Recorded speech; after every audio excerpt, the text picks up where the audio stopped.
This story takes place 27 years after the First Corporate War. The Nest by Sean Carrier. Chapter 13.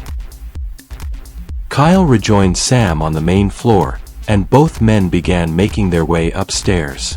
Sam was on point, leading with his automatic shotgun.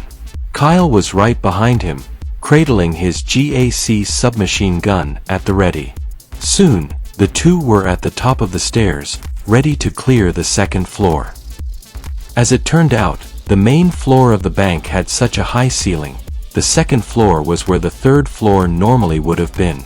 Here, Kyle and Sam found themselves staring down a long hallway with rooms on both sides. Luckily, these rooms were all glassed in like the small offices behind the cash counter downstairs. Also, each glassed-in room had a window, making it a lot brighter than the main floor, and night and day opposite from the basement. At the far end of this hallway was the foot of another, more modest stairway.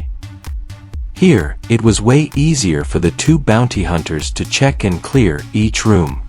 Yet neither man lowered his guard. As Kyle carefully scanned the inside of each office, the conference room and the break room, Sam covered them both with his shotgun. Kyle and Sam used two more flashbangs to clear the restrooms near the end of the hall before carefully making their way up the narrower, steeper stairway. As before, Sam was in the lead with his weapon pointed ahead of him and slightly upwards. The breacher was ready to shoot anyone dumb enough to appear at the top of the stairs. Kyle was right behind Sam, still holding his own weapon at the ready. Kyle and Sam reached the top of the stairs and found themselves in an open, loft-like space. The hardwood floor was littered with hundreds of cardboard boxes, each one overflowing with papers. There were also a few pieces of old office furniture strewn about.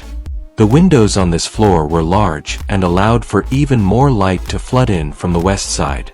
This, combined with the massive skylight above their heads, gave the whole place an airy feel. At the opposite corner from where Kyle and Sam stood was a final set of steps, these ones providing access to the roof. Narrow, walkable trails through the piles of debris allowed Kyle and Sam to make their way across the room toward the last staircase. As always, both men held their weapons at the ready. At the foot of the last set of stairs, Kyle signaled for Sam to stay put. The young bounty hunter climbed the steps and rested his forefinger back onto the trigger of his GAC. At the top was a small landing and a closed door.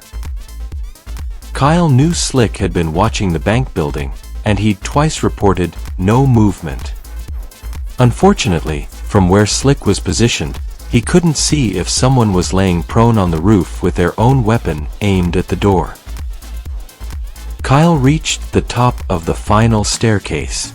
He stood on the landing, took a deep breath and kicked the door open. He must have kicked harder than he meant to as the door came clean off its rusty hinges and fell onto the dry, dusty gravel covering the flat roof. The young bounty hunter's heart skipped a beat as the sudden glare of daylight combined with the dust cloud temporarily obscured his vision. Luckily, no bullets came tearing through Kyle's body, and his eyes soon adjusted to the light.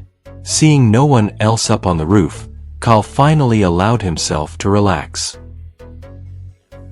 Kyle stepped out onto the bank's flat roof, let his GAC dangle from its sling, and began typing on the keypad along the left forearm of his radiation suit.